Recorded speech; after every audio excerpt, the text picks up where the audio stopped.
I never fully expected how difficult it would be to train. Emma had me waking up early and training all day. She taught me what the magic was, its history, and some of its basic uses. I learned that each force of nature had a corresponding natural magic attached to it. The user was partially a part of the force of nature. Because of this, they did not experience the force of nature like most people. Instead, they could withstand the force of nature and even direct it. Because they stood with the force of nature, they did not experience nature the same way most people do, since most people have to fight against the forces of nature. Emma taught me a lot. She taught me about my own magic. I had been connected with fire. That meant I could withstand heat and high temperatures. I could direct heat according to my desires. After teaching me this, Emma began to help me develop. We spent the first day training, constantly working to direct heat. It was a full workout. I was exhausted. We woke up early to continue training. I hadn't seen Autumn in a long time. I went to bed after her. I woke up before her. I hadn't been able to talk to her. I was worried that she felt like I was ignoring her. Nonetheless, I went to train. Emma tried to get me to move a fire from one pile of sticks to another. It was very difficult. I was sweating. No matter what I tried to do, nothing would happen. I was beginning to feel frustrated. I was still tired from yesterday, and now I had spent an hour with no progress. "Come on, David, this is our last day of training," said Emma. I stopped and looked at her. "Can you not? This is impossible, and you're only making it worse." "I'm only trying to encourage you. You can do it." "Can I? Really, Emma? Can I? We have made no progress whatsoever in over 24 hours of trying. I'm tired, exhausted. No, Emma, I cannot do this." "Sure, if that's what you want to think. Do you really think you'll succeed like that?" "Of course not. Success only comes to those who expect it." "Emma, listen." "No.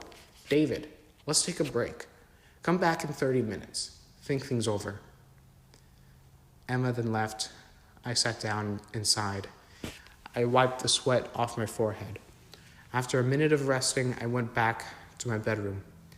Autumn was awake, although still in bed. "David, is that you?" Autumn's voice came. "Yes, it's me. How long have you been awake?" "I don't know, maybe 10 minutes. I can't fall back asleep." "Oh, really? Well, I wish I could just let you fall back asleep. I need to rest here for a moment. I think she is working me too hard." "She seems to think that there's success right around the corner," I said, sitting on the bed. "Don't you care about my nightmare?" "I had a nightmare that Aura was suffering, and there was nothing we could do. I saw her fall out of my hands, gone forever. I then heard all these people around me telling me some horrible things. Lastly, I saw Aura tell me that I failed to save her. I woke up crying." "Oh, I see," I said, resting my forehead in my hands. "Is that all you're going to say?" said Autumn. "What do you mean? What should I say?" "I don't know. I'm sorry to hear that, honey. That's terrible, honey. How can I help you, honey? I don't know. Anything that shows you care." "But I do care." "Really? It sure doesn't sound like it. I just told you a horrifying nightmare and you didn't say anything." I said, "Oh, I see. That's nothing. Don't you care about anything?" I looked at Autumn, confused and insulted. "Of course I care. I care more than you imagine." "Really? How are you caring when you ignored me? How about when you went off to train without telling me? How do you think it feels to want to save your only child and yet your husband won't tell you anything? You seem so focused on your own idea of saving Aura, you forgot to consider me." "That's because I am working to get Aura back. What more do you want me to do?" "And I thank you for that, but you seem to have forgotten me. I've had to cry at night, terrified about Aura. I've been thrown into a world I don't know. I feel abandoned. I feel ignored. I feel like you don't care about me." I shook my head. "Autumn, what happened? Not that long ago, you were so happy." "This has been going on for a long time, David. You're stuck in your own world. You have your solutions and nothing else matters. Everything is an appendage to your ideas," said Autumn. We were silent for a moment. I turned on the light and saw tear marks from her eyes showing that she had been crying. "What do you want me to do?" I asked. "I just want to see you care about me. I want to see you remember that this is our child, not just your child, she said. All right, I'll do that. I love you, Autumn. You were incredibly special to me. I'm sorry that you feel that way. Thank you, David. I love you so much. And I'm sorry if I sound inconsiderate. I just felt so... No, it's okay. You don't have to explain yourself. I love you, Autumn. We hugged and smiled. I kissed her on the forehead and turned off the light, telling her to fall back asleep. I then left the room and went back to the training center. Emma wasn't there yet. However, now there was someone else. It was a middle-aged looking man. Hello there, he called to me. I waved back. What is your name?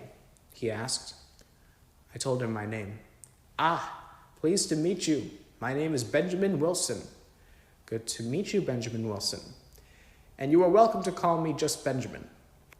Okay, and you can call me David, I said, somewhat confused at the exchange. I've been appointed to join you in the coalition, David. I have heard much of you and am honored to aid you in your goal. Thank you, Benjamin. Now, you are new to natural magic, correct, David? That is correct. So you are young. I guess you could say that. That's very good. We need more young people. I'm over 200 years old, and I feel too exhausted sometimes. I wish I had younger legs. I looked at him. 200 years? Yes, David. I'm over 2 centuries of age. I was born 1801 in the year of our Lord. But how? The natural magic sustains us, David. It aids us as we help fellow men. It will keep us alive as we do what is good with what we are given. I'm relatively young here, by the way. Most are from the 1700s. Many of the children here as well are older than me, but since they received their natural magic younger, they look like they are at that age. The glacial head leader is much older, though. He was born over 1,000 years ago on this continent, but he is not even the oldest. There are several thousands of years old here. You know, David, those who exploit their magical gifts like the souls of the wind always talk about how much older than us they are. But they always seem to forget that some here are almost 10,000 years old, and they have never exploited their gifts. They act like their actions are inevitable, but it still falls on their choices. Does every magic sustain you the same way? I asked. No, sir. Glacial magic keeps you at the age you receive the magic. Fire will not affect your age until you are much older. Many of those with fiery natural magic look much older. Windy natural magic may be the nicest. It will keep your age at your maximum health level. Many of those with windy natural magic look to be at about your age. I thought about it for a second. How strange. As I was thinking about this, Emma came back. I thanked Benjamin and said I was pleased to meet him. I then resumed my training. It was no more difficult than before. I had the same task to move the fire from one place to another one. However, I worked at it. I kept going. In about 2 hours more of trying, I finally made it work. I jumped with joy once I was able to do it. The rest of the day consisted of more training. I was tested to withstand high temperatures. For the first time, I could stand in hundreds of degrees of temperature without feeling any pain. Emma said I looked scary while doing this. Apparently, my eyes looked red. Eventually, the glacial head leader announced that tomorrow was the day we'd go to Mount St. Helens in an attempt of stopping Shar-Kali-Gi. I felt confident. I was ready. In such an important time of my life, I felt ready. This was going to be it. Aura, Daddy and Mommy are coming to get you.